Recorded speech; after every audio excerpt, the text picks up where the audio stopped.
Okay. Good day. Can you introduce yourself? Good day, ma'am. I'm Maria Apple Alto. I'm 37 years old. I live at Lagro, Quezon City. I'm a single mother. I have 4 kids and I have 1 brother and 3 sisters, and I'm the second child in the family. Do you have any experience working before as domestic helper? No, ma'am.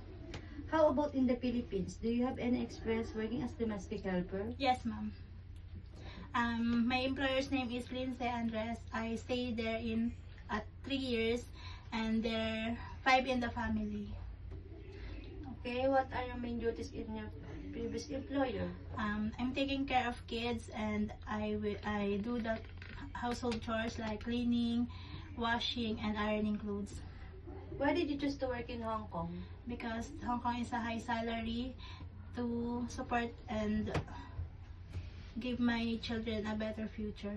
Do you know how to cook some simple Chinese food? Yes, I know how to steam fish, steam chicken, and stir fry vegetables. Are you willing to take care of a newborn baby? Yes, ma'am. How about an elder person? Yes, ma'am. What if the baby has a fever? What will you do? I will check the temperature, and I will tell my employer, and I will follow their instructions. Okay.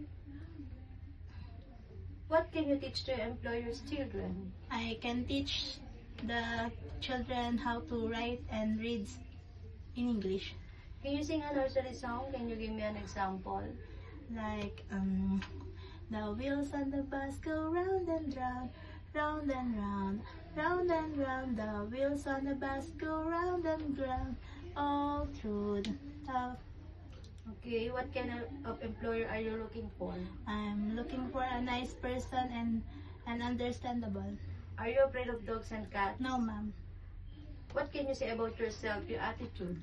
I'm a honest person and obedient and hardworking, ma'am. Okay, can you give me a short message to your future employer so that they will hire you? Hi, ma'am. I hope you will give me a chance to be your helper in your family. I'm a hardworking person, and I will do my best to do my duty very well, and I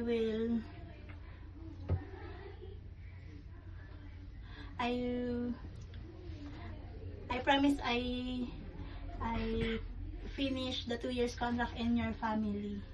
Thank you, ma'am. Have a nice day. See you in Hong Kong.